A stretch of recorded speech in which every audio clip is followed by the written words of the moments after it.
Bonjour, je suis André Urquiza. D'avril à août de 2022, j'ai effectué mon stage ingénierie au sein d'EDF. Aujourd'hui, EDF est le premier producteur et le premier fournisseur d'électricité en France. En fait, le groupe EDF est le leader mondial du nucléaire. Le parc nucléaire français est composé de 56 réacteurs à eau pressurisée de différents niveaux de puissance qui sont répartis sur 18 sites pour la production d'électricité. La DIP 2 est l'ingénierie de référence d'EDF pour les parcs en exploitation. À la DIP 2, j'ai intégré le département d'études dans les services SEI, où j'ai fait partie du groupe CDV, qui assure les études de modification de divers systèmes, comme ceux liés à la ventilation ou à la détection. J'ai fait partie du pôle détection, afin d'engager mon sujet de stage concernant la détection incendie JDT.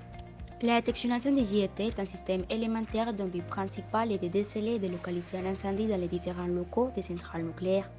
Ainsi, certains sites nucléaires sont équipés de matériel JDT de technologie Siemens d'ancienne génération. Ma mission de stage a consisté à évaluer la pertinence du remplacement de matériel obsolète par des matériels de dernière génération en fonction de leur impact technique-économique.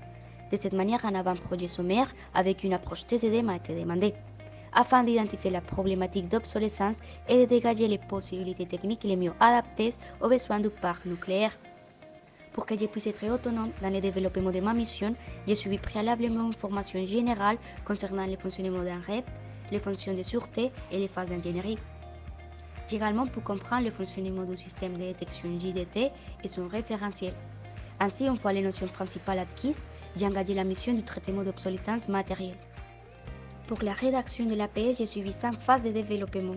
Tout d'abord, pour contextualiser et identifier la problématique d'obsolescence matérielle, il a fallu vérifier les données d'entrée fournies par Siemens à travers une enquête documentaire. Cette enquête m'a également permis de prendre connaissance de ces données. Aussi, des échanges réguliers m'ont aidé à bien cadrer mon analyse au fur et à mesure de l'avancement. Concernant l'analyse technique, j'ai identifié le niveau d'obsolescence de chaque composant du système de détection en fonction de l'état de stock. Pour ce faire, j'ai analysé les avantages et les inconvénients de chaque solution technique afin de proposer la plus appropriée. Les estimations des coûts sont basées sur des devis et le planning est basé sur les phases d'ingénierie. Finalement, le résultat de mon analyse a été de remplacer en priorité les matériels de détection multiponctuels. Le stage m'a permis de mettre en œuvre des savoir-faire liés à la gestion d'un projet et d'une mission concrète. En fait, j'étais régulièrement challengée pour que mes propositions soient cohérentes avec la conception du système JDT. À cette occasion, j'ai dû réinterroger mes propositions et cela m'a permis de renforcer ma capacité d'adaptation.